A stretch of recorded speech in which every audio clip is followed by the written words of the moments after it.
buddy tagged me just for a questions video, but I think in kind of following the history of this video, that this started out as Portrait of an Atheist and just slowly kind of morphed as a questions video to Atheists. So if you're wondering why I'm answering questions for atheists, it's only because I was tagged by my buddy, and I think the questions are good, so I thought maybe giving a Christian perspective on them and seeing just how much in common that I have with some atheists, and how far apart we are in some other issues. So I wrote my questions down here, and I'm going to do my best to answer them for you. Question number 1, are you an atheist? The answer to that is I am a recovering atheist. I once was lost, but now I'm found. Question number 2, your position on abortion. My position on abortion I stated fairly clearly recently in a recent video about abortion. I am obviously against it. I was against abortion before I was ever a Christian, so before any of you guys come yelling at me saying that's just because you're a conservative or you're a Christian, you are absolutely wrong. I cannot and have not yet heard an argument that justifies the taking of a life. I'm sorry. There are good arguments. Don't get me wrong. I have heard compelling stories. I have heard some great reasons out there, things that have even caused me to question my own feelings on the matter, but end of the day, nothing trumps life in any form as far as I'm concerned, human life. Question number 3, how do I feel about capital punishment? Very much the same as I feel about abortion, that the taking of a life is never, ever justified. My position recently changed on this. I did used to be a capital punishment guy. I wasn't outspoken about it, but when it came to my thoughts and my beliefs on it, I was for it. But recently, in the past couple of years, a couple things have happened in my life that changed my thoughts on this. First of all, I had to watch my grandfather die. I watched my grandfather take his very last breath on this earth, and if you've ever watched somebody take their last breath, it's very hard to deal with. It will change you, it will scar you, and it's nothing that anybody should ever have to deal with. But we do. It's just part of life. Secondly, I had to reevaluate my position on this. I had to think about it. How can I justify using a Bible that I use to justify life in so many other ways to justify death? And I just cannot see. Judgment is for God, period. He makes that abundantly clear, that we are not to judge, we are to forgive, even if that person has not asked forgiveness. So yes, if somebody murders and rapes your child and whatever, of course I understand your position that you would be for the death penalty. Personally, you want my personal opinion on this?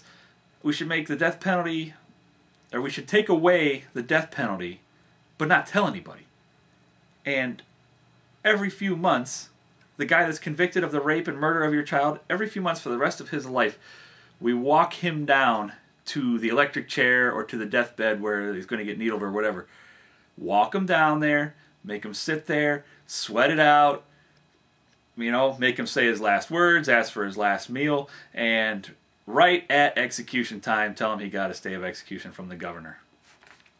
Do that once every couple of years, let them spend their life on death row, and it sounds to me like that's even more painful than death. And I'm sure, with the creative people that have subscribed to me, I'm sure you could come up with your own versions of how to make the crime, the punishment fit the crime in that matter, without it having to resort to murder in another form.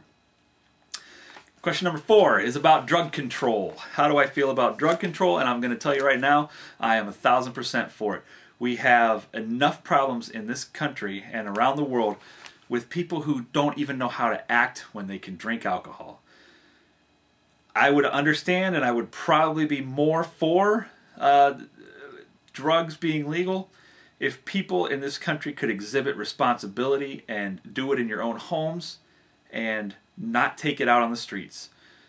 When you make that conscious decision to do something that you know is mind-altering and unsafe and illegal, which drunk driving is, and you put my family's life at risk in the process, then absolutely you're ridiculous. This claim is ridiculous. This thought of drugs being legal is absolutely ridiculous, because this society, the civilized society, has not demonstrated to me in any way, shape, or form that we are responsible enough to act mature and treat drugs like they are as mind-altering and unsafe to take outside of our homes. Number 5 is about my feelings on gay rights. I made a video about this already, and was my most highest viewed video ever, and if you haven't seen it, I highly suggest you take a look. I'll link it over there in the sidebar, or maybe I'll link it. I wonder if I can do this. I'll link it right here. I took a lot of crap over this video from Christians and from gays. So obviously my attempt at a reconciliation or a meeting in the middle was not met well by either side. So let me go over just a few points as fast as I can. Point number 1 would be, I took a lot of flack from Christians because I did not reiterate that I feel that homosexuality is a sin. Yes, homosexuality is a sin according to the Bible. Is making gay marriage illegal going to change that somehow? I mean, let's be honest for a minute. I got thoughts in my head about women that I should not have. So would making that illegal make it go away? And does the fact that it's still legal to have those thoughts in my head somehow condone those thoughts? So you're telling me, my Christian friends, that if we allow civil unions or domestic partnerships or whatever you want to call them for gay people just to have the equal freedoms that we're supposed to have in this country, that somehow that is condoning it as far as our church and our God goes? Are you kidding me? This not what this country, I am from the United States of America, I don't know where everybody's watching this at, but this country was founded because it doesn't matter who you are. You're welcome here, you have a home here, you have property rights here, you have things that people, inalienable rights that just cannot be taken away from you. No matter what. No matter, it can't be by a government and it can't be by the people, because everybody is welcome here. What kind of stupid message are we sending saying that gay people can't get married? This is beyond me. As far as I know, they're not asking to come to our churches and make our pastors wed them in God's eyes. That's not what any argument that I've ever heard anybody make, and if I'm wrong, feel free to correct me. They are asking for equal protection under the law.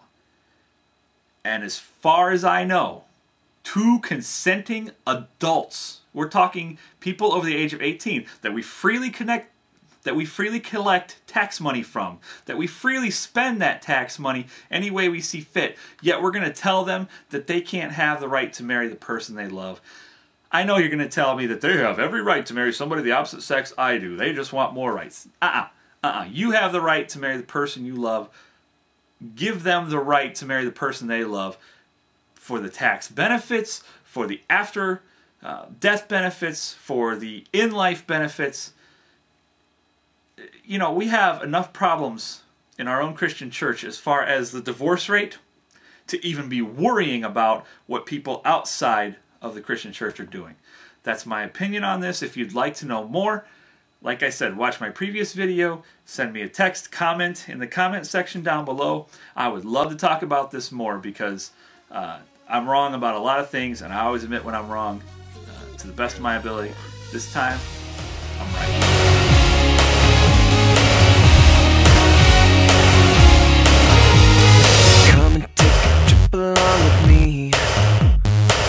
Each other overboard and swim into the sea.